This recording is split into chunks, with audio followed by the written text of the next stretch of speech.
40 жылдан ашык тажрыйбасы бар адам катары ачык айтам. Бул мыйзам түздөн түз биздин президентибиз Садыр Нуркожоевичтин коррупция менен күрөшүп, жаман көрүнүп, көрүнгөндүн аркасынан жүрүп, туура эмес жасалган иштердин бетин ачып, мамлекетке кайтарып аткан Камчыбек Кыдыршаевичтин саясатка саботаж катары уюштурулган мыйзам катары эсептейм мен буну.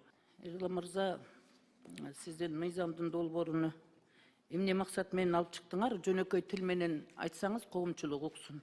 Бул таң калыштуу мыйзам болуп атат да. Эң жөнөкөй тил менен айтканда, эгер кайсы бир адам өзү тапкан таза акчага бир объектти сатып алса, ал ага мамлекет мунапыс жарыялап, ушул илгери 90-жылдары туура эмес менчектештирүү болгон деп кол салбайт деген кыскача мааниси ошондой. Социалдык объекттер бул мыйзамга тиешеси жок. Бул социалдык эмес объекттерге тиешеси бар. 91-жылдан 24-жылга чейин. 1-январь 2025-жылга чейин. Эмне үчүн 91-жылдын августунан белгилеп атасыңар? Эми Кыргызстанда ошо менчиктештирилүү башталган учурда. Мен таң калып атам да, Союздун мезгилинде жетекчи кызматтарда иштеп жүргөн, ошол социалдык экономикалык маселелер боюнча жергиликтүү бийликтерде жетекчи болуп жүргөн жаран катары мына мыйзамдын долбооруна мен таң калып атам да. Коомчулукта силер ким менен сүйлөшүп, ким менен талкууладыңар билбеймин. Бирок таң калыштуу нерсе.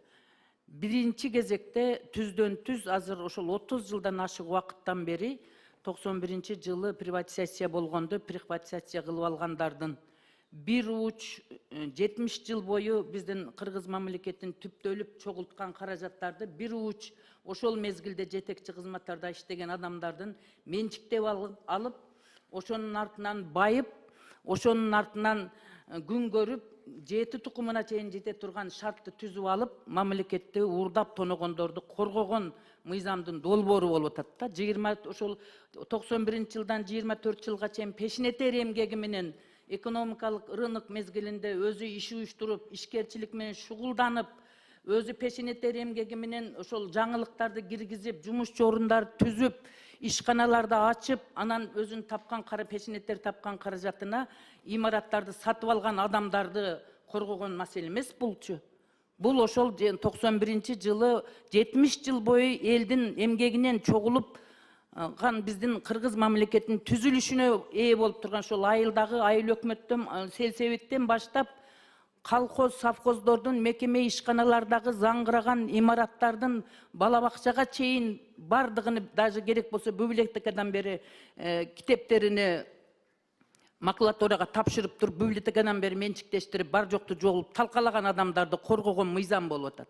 Экинчиден, мына 30 жылдан бери ошол менчиктештирилип кеткен элдин мүлкүнү бир уч эл адамдар, эл деп айткандан туура келбейт, бир уч адамдардын байлыгыны коргогон мыйзам болуп атат. Экинчиден, бул жерге сырттан келген инвесторлорго да тиешеси жок. Бүгүнкү күндө 30 жылдан бери өзүнүн эмгеги менен шугулданып иштеп аткан бизнесмендерге, ишкерлерге да тиешеси жок мунунчу. Ошондуктан бул мыйзамды абайлагыла. Мен кандай өкмөт силерге макулдук берип атат бул мыйзам боюнча, түздөн түз мен ачык айтам. Улуу депутаттардын бири катары мурунку заманда дагы, азыркы заманда дагы жүргүзүлүп аткан саясатты калчап 40 жылдан ашык тажрыйбасы бар адам катары ачык айтам. Бул мыйзам түздөн түз биздин президентибиз Садыр Нуркожоевичтин коррупция менен күрөшүп, жаман көрүнүп, көрүнгөндүн аркасынан жүрүп, туура эмес жасалган иштердин бетин ачып, мамлекетке кайтарып аткан Камчыбек Кыдыршаевичтин аракеттерини, ошолордун экөөнүн жасаган саясатынын атынан биздин казнабызга биз бюджет комитети отурабыз. Бюджет комитет немеден бюджетибизге каражат түшүп, мамлекетибиз түздөн түз өсүп өнүгүү жолуна түшкөн саясатка саботаж катары уюштурулган мыйзам катары эсептейм мен буну. Себеби биз анда кандай кылабыз?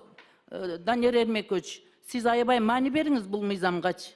Мисалы үчүн, ошол 91-жылдан бери приватизация кылгандардан да бул мыйзам менен бүгүнкү күнгө чейин Камчыбек Кыдыршаевичтин кайтарткан ишканаларды, мекеме ишканаларды, имараттарды кайтарып алышабы бул мыйзамды бергенден кийин? Ажырайым, мен Тууру келбей калат да, мен азыр уруксат оюмду бүтүрөйүн туруп туруңуз. Мен коомчулук угуп атат азыр бул сөздүчү. Себеби мага канчалаган адамдар кайрылды, силер айтпайсыңар дебейсиңерби деген сөздүчү. Эл деген эл да, элдин пикирин эсептешибиз керек бизче, биринчи кезекте. Экинчиден, бул түздөн түз президентибиз менен Камчыбек Кыдыршаевдин жүргүзгөн учурдагы саясатына карама каршы келе турган мыйзам бул. Түшүнгөн адамга. Жалган десе айтышсын конкретный мисал мененчи. Эмне үчүн биз ошол мезгилдеги жасалган иштердин бардыгына жокко чыгарабыз? А мынал жерге жазып коюпсуңар тизмелепчи. Анан жекече кызыкчылыктарды биринчи орунга чыгарган мыйзам болуп атат. Эми өздөрүнүн объектилери барлар жана роялти салыгы сыяктуу отказ кылгандай буну дагы колдоп чыгсак чыгып аткандыр. Бирок жалпы элге, коомчулукка бүгүнкү күндөгү мамлекетибиздеги жүргүзүлүп аткан саясатка карама каршы келе турган мыйзам. Бул мен көптөгөн мисалдар менен далилдеп берем. Мисал үчүн, мына өзүңүздөр көрүңүздөр, бүгүнкү күндө автобекеттерди, автовокзалдарды менчиктери алгандарды кайтарып алып атабыз мамлекетке. Туурабы? Аны канчалаган гостиницаларды, канчалаган соода борборлору болуп жүргөндөрдү кайтарып алып атабыз мамлекетке. Базарларды кайтарып алып атабыз. Ошолорду бул мыйзам менен кайтарып ээлерине беребизби соттосунда?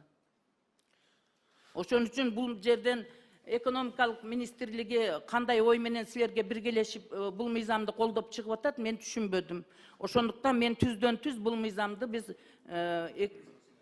мамлекетибиздин бюджетине байланышкан маселе болуп аткандан кийин комитеттин мүчөлөрүн четке кагууга чакырам бул мыйзамды. Анан экинчиден мен талап кылам, азыр экономика министрлиги өкмөттүн өкүлү ушул суроого жооп берсин. Бул түздөн түз президентибиз менен коррупция менен күрөшүп аткан Камчыбек Кыдыршаевдин жүргүзгөн саясатына саботаж катары эсептелген мыйзам деп эсептелем. Ошондуктан бул мыйзамды четке кагууга чакырам. Мына 4-5 жолу кайталадым бир сөздү. Бул карама каршы биздин мамлекеттин саясатына каршы келген мыйзам. Рахмат. Надирайым, жооп берип коеюн, уруксат берсеңиз, мыйзамды жылдырган адам катары. Мен дагы сиз айткан адамдын баарына каршымын. Жана 90-жылдары туура эмес приватизациялашты, болбогон акчага коррупция алкылуу кайсы бир объекттерди менчиктештирип алса, мен да алардын баарына каршымын. Бул мыйзам аларга тиешеси жок.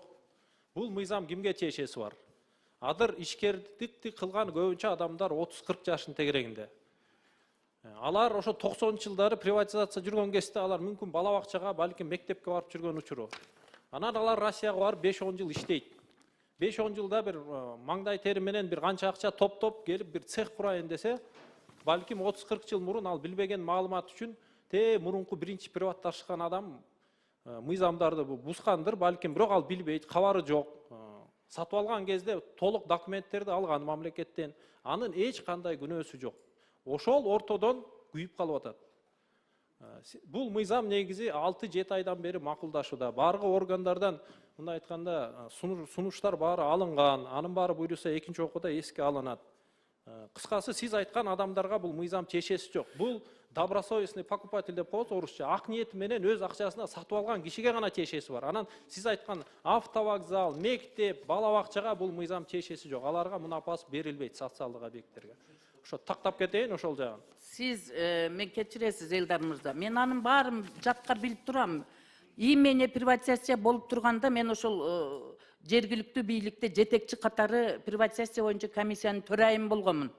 Бул мыйзам аларга тиешеси жок. Мен бул боюнча жатка билемин. Мага айтыштын кереги жок. Ал 2-чи, 3-чү, 4-чү кол болуп сатып алган адамдардын укугун коргойм деген максатта сиз айтып атасыз. 30 жаш, 40 жаштагы депчи. Ал 30 жаш, 40 жаштагы аны коргойм деген менен ал мамлекеттин мүлкү, муниципалдык мүлк болчу. Ошолордун бардыгын ал азыркы жаңыдан чыккан бизнесмен катары эсептелбейт, алардын бардыгычы. Биз алга тийишпей эле койсок болот эле. Себеби 30 жылдан бери ушул маселе көтөрүлүп келет, Данияр Эрмекович. Туурабы? Биз азыркы уруулар менен күрөшүп, чыныгы мамлекетти 70 жыл бою чогултулган мамлекеттин мүлкүн бөлүп алган чыныгы уруулар жөнүндө күрөшө элек. Биз али ал ордунан кыймылдай элек.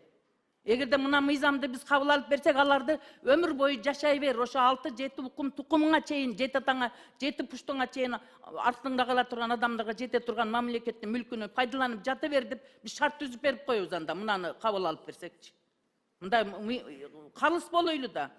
Азыркы 30 жылдан бeri көзгө көрүнүп калган майда чүйдө жасап жүргөндөр кармалып, ошолор колго түшүп атат.